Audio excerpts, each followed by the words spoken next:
Olá, tudo bom? Fábio Bar aqui para mais um vídeo. Hoje eu vou falar desse filme aqui, ó. Esse filmaço aqui. Os Intocáveis, Brian De Palma. Ainda dando continuidade no que eu estava fazendo sobre o... que eu falei sobre o filme do Tarantino, né? O Cães de Aluguel. Foi o primeiro filme que eu comprei. Esse aqui deve ter sido o quinto, o sexto filme mais ou menos que eu comprei. Então ele é bem das antigas aí. Das antigas é ótimo, né? Como se eu tivesse 99 anos. Mas é um dos primeiros filmes mesmo da coleção. E eu comprei não porque eu curtia Brian De Palma, ou Brian De Palma. Nem conhecia, não me atinha muito ao nome dos diretores, né?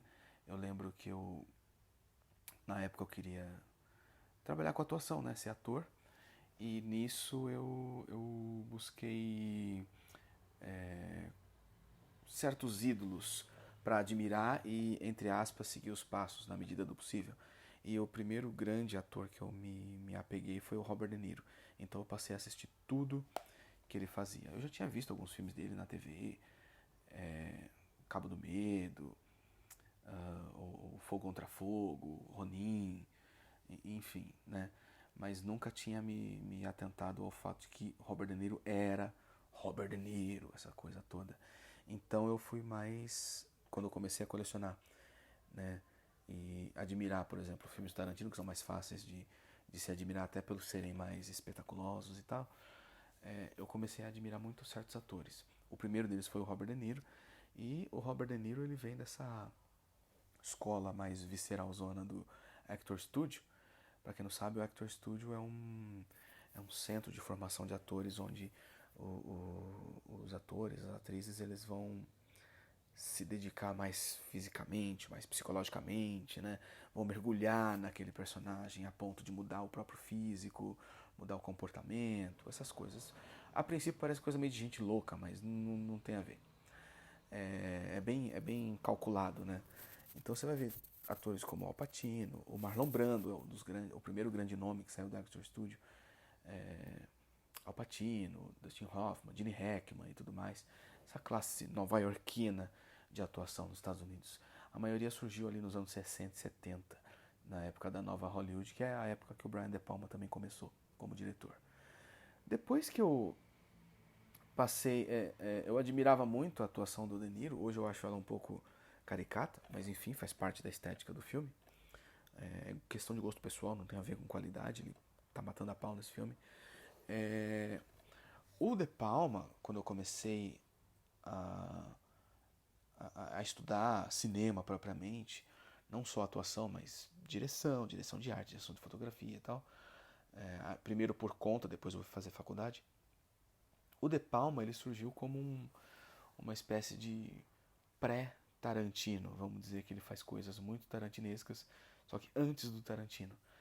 E antes mesmo do próprio Martin Scorsese, que é um companheiro dele de surgimento e surgiram no mesmo período.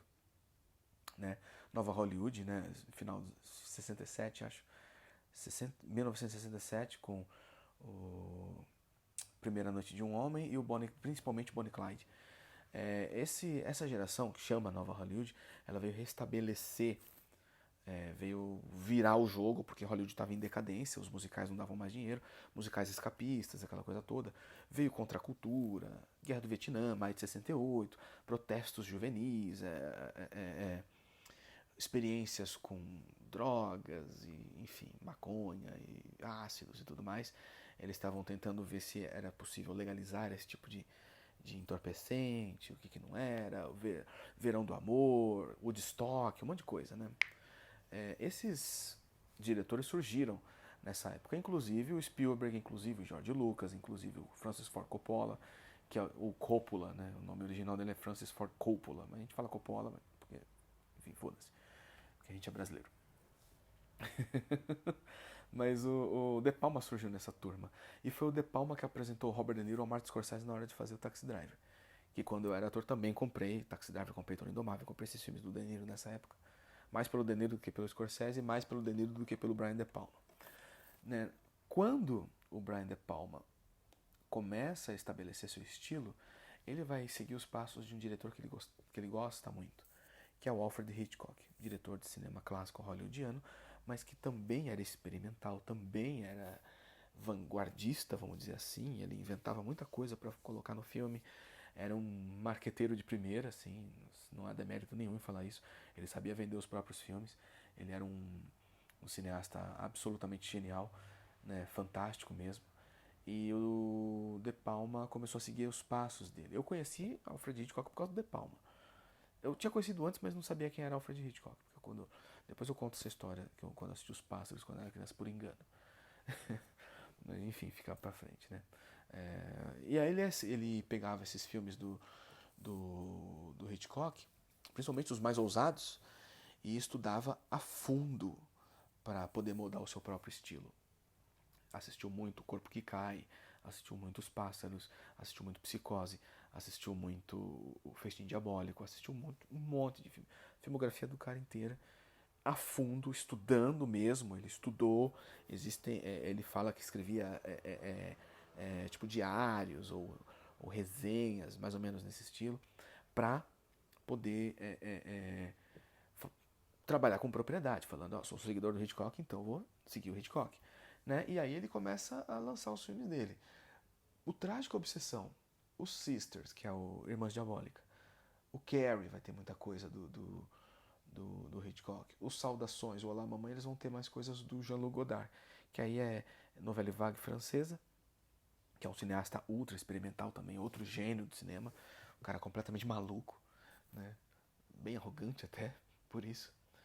Né? Mas assim, o De Palma ele conseguia intercalar entre um filme mais experimental, como por exemplo vamos dizer um Femme Fatale, um Dublê de Corpo, um Vestida para Matar, com um mais acessível, ainda que seja ainda que tenha seus toques de experimento, como por exemplo Scarface, O Pagamento Final, né? E um que equilibra bem os dois lados do De Palma, que é o Intocáveis. Os Intocáveis vai contar sobre a queda do império do Al Capone, o império da máfia do Al Capone, e vai tratar ele como uma espécie de deus, assim, né? E o De Palma, ao invés de focar muito num realismo, vamos dizer, ele não era muito fã daquilo de fazer um registro do que era realmente, como o William Friedkin fazia muito isso. O Scorsese chegou a fazer isso. A nova Hollywood fazia isso, tinha câmera na mão, tinha aquela coisa do cinema na rua, né? Você vai assistir, por exemplo, Jerry Schatzberg, que dirigiu Os Viciados, e o Espantalho com o Al Pacino, você vai ver que é um registro quase de realidade, assim. Mas vai ter uns outros cineastas mais malucos, como por exemplo Robert Altman, que vai fazer o MASH, depois o Nashville e tudo mais, e o De Palma que vai fazer esses filmes. Né? O De Palma talvez seja o mais, junto com o Robert Altman e junto com o Cassavetes, que veio antes, mas enfim, ele era o espírito da nova Hollywood, vamos dizer assim. Ele era o mais fiel à própria visão. Tanto que o De Palma não é lá muito popular, ele nunca foi indicado ao Oscar, ele nunca ganhou grandes prêmios, assim, mesmo nos festivais mais importantes, ele tem uns prêmios mais pela carreira do que propriamente por um filme específico. Né? Tirando, acho que o de direção no Festival de Veneza pelo Redacted, aqui saiu como Guerra Sem Cortes, que é um filme no estilo Bruxa de Blair, só que de guerra, que é bem interessante também, vale a pena ver. Ele experimenta demais, ele é fora da caixa, e aí ele começa a se tornar um pouco impopular por causa disso. Alguns críticos vão chamar ele de cópia do Hitchcock. Os outros vão falar que ele é experimental demais e não precisa ser, tem que pensar no público. Ele pensa no público, só que ele não está ligando muito. Então, ele vai fazer coisas muito, muito doidas. E nesse caso aqui, especificamente falando, o De Palma, ele nunca foi muito fã da série de TV, porque é baseada num seriado de TV. Ele falou: não, eu vi um episódio ou outro, nunca me prendeu muito, mas a estética da série de TV pegou ele. E aí ele resolveu meio que replicá-la, né, no filme. E nisso, o filme vai ter momentos muito caricatos, quase que uma, vamos dizer, uma animação. Ele tem momentos quase que de animação, os personagens são muito caricatos. são engraçados, né? Tem um repórterzinho lá também que é bem engraçado, com momentos de extrema violência. E aí é o De Palma da nova Hollywood mesmo, que ele vai justapor essa, essa coisa quase cômica, quase cartunesca, em oposição a uma violência extrema. Na abertura do filme morre uma criança num atentado à bomba. A menina estava segurando era uma maleta e era a bomba, explodiu na mão dela, a menina despedaçou, assim, sabe? Sem dó, né?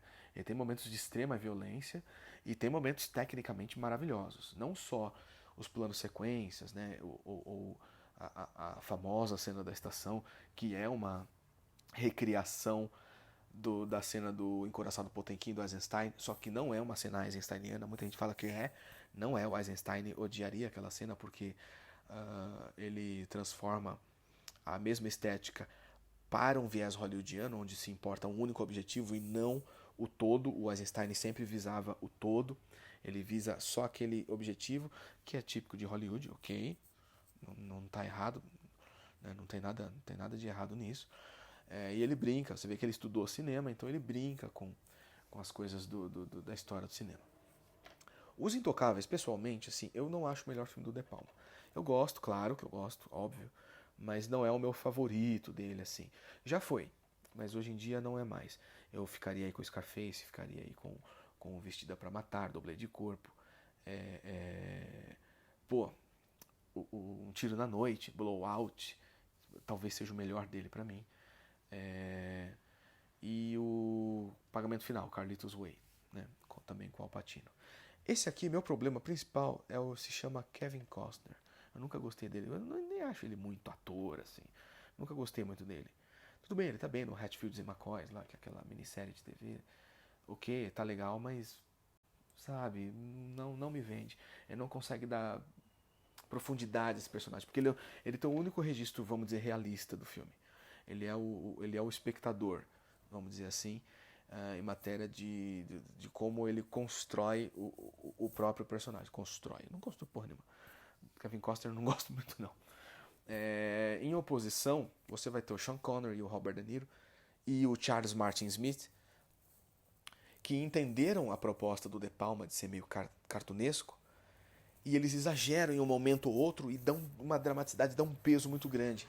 O Charles Martin Smith, em especial, você vai ter momentos de humor muito gostosos com ele. A gente gosta de ver aquele personagem, que ele faz um cara que vai falar de imposto de renda, né? E aí, de repente, ele tá no meio dos intocáveis, combatendo a máfia com a arma na mão. E é muito legal vê-lo desse jeito. E aí ele tem um momento do filme onde a gente sente por ele, assim, pô, a gente fica meio mal, porque o filme ganhou uma dramaticidade, ganhou uma seriedade, né, muito grande. Isso é bem interessante, essa justaposição. A mesma coisa o Sean Connery e a mesma coisa o De Niro. O De Niro não tanto. O De Niro é mais caricato e é o vilão e acabou, ele não tem tantos. Mas ele tem uma dualidade ali, né, que ele tá assistindo uma ópera em que ele recebe a notícia de que mataram tal pessoa e ele estava chorando com a ópera, então ele começa a rir e chorar ao mesmo tempo, né? Ele tem umas certas pausas, por exemplo, na hora que os quatro intocáveis tiram uma foto, dá uma fusão para a imagem dele grande, já meio que congelada assim, olhando. Você vê aquele olhar malicioso e ali ele estava prestes a cometer um ato extremamente violento, que é despedaçar a cabeça de um cara com um taco de beisebol, né? Esse DVD da Paramount, aqui da Paramount, né? É bem interessante porque ele vem com uns extras legais, tem um make-off bem interessante, mas o que eu mais gostei, na época áurea do DVD, vamos dizer assim, ainda tá na época áurea graças a Versátil, obras-primas do cinema e tal, né? Ele vinha com esse pôster barra encarte com detalhes sobre a produção em forma de jornal, como se você estivesse na época lendo o jornal sobre o filme. Na época do coisa, anos 20, né? Anos 30 e tal. O filme é de 87. Né? Mas isso é muito charmosinho, né? Muito legal. É o tempo dos chefões, é o tempo de Al Capone. Esses dizeres aparecem durante os jornais, né? Nos jornais do filme, enquanto os personagens estão folheando e tal. É é muito legal o estilo Chicago, que é o tema sobre a violência e tudo mais, né?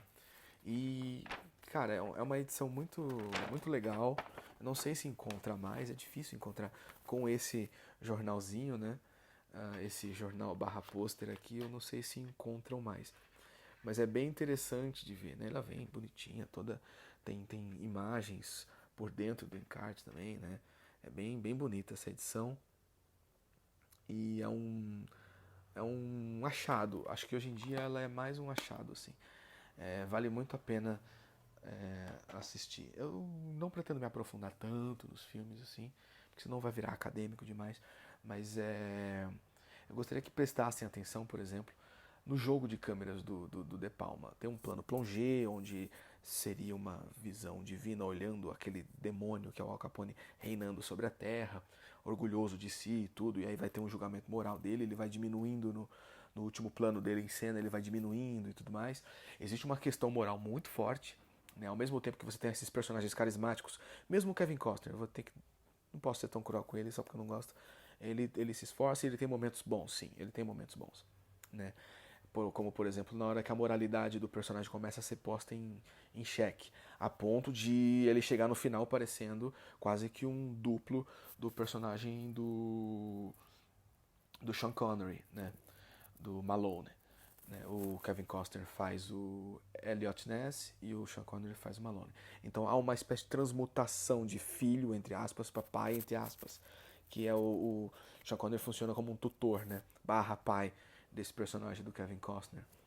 E aí ele acaba se transformando no pai no final pela crueza, pelo jeito de Chicago, que estava tendo no jornalzinho lá, o modo como Chicago funciona, que é na base da violência, na base da porrada e tudo mais, que eles fazem um juramento de sangue dentro da igreja, que é uma cena bem legal, sugestão do Sean Connery, aliás, era pra ser na rua, e ele falou, não, que saco, velho. Eu enganchei nessa porra aqui, enganchei no fio, acabou puxando a câmera pra baixo.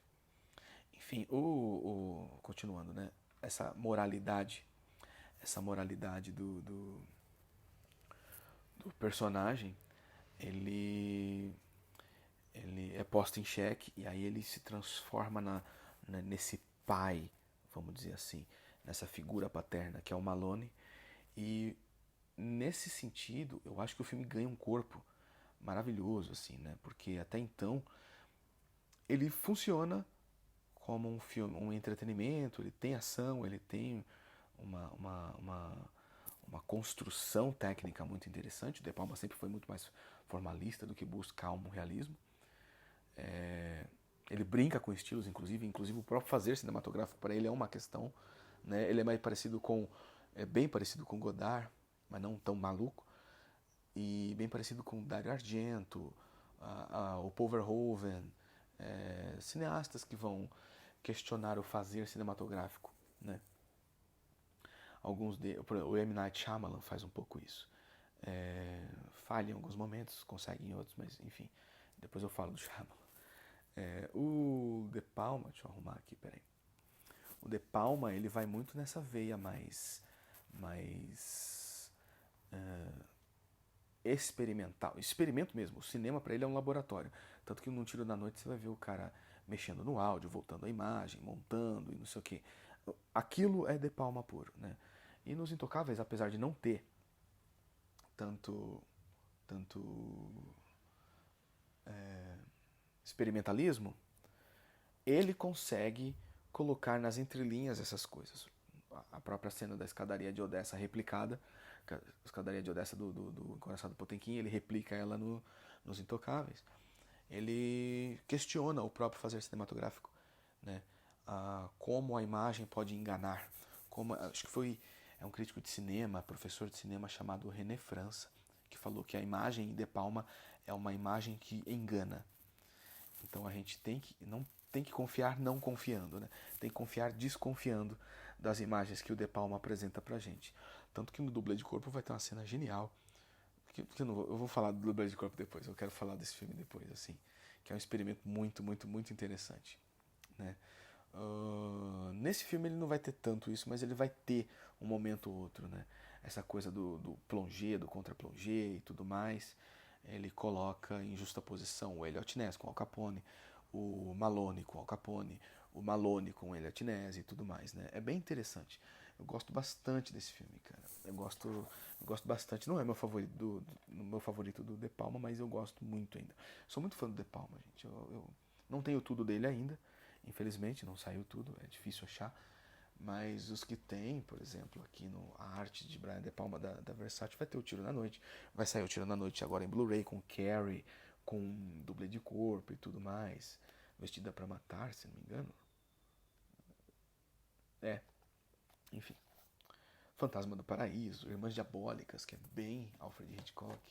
Femme Fatale, eu adoro esse filme. Esse é um experimento muito bom. Né? Esse é um experimento muito bom. Essa é a imagem De Palma engana, né? É bem... Segue bem o que o René França havia falado. Acho que foi o René França, posso estar enganado. Mas que eu lembro é o René França. Para ter que dar nome, né, às pessoas que... Tem que dar o crédito às pessoas que estudam De Palma e falam e tudo mais. Às vezes um filme do De Palma pode parecer um pouco cafona, um pouco brega. Mas ok, tipo, faz parte do estilo dele. É meio farsesco mesmo. Né? Não é um registro realista, muito calcado num... Opa, derrubei a minha garrafinha aqui.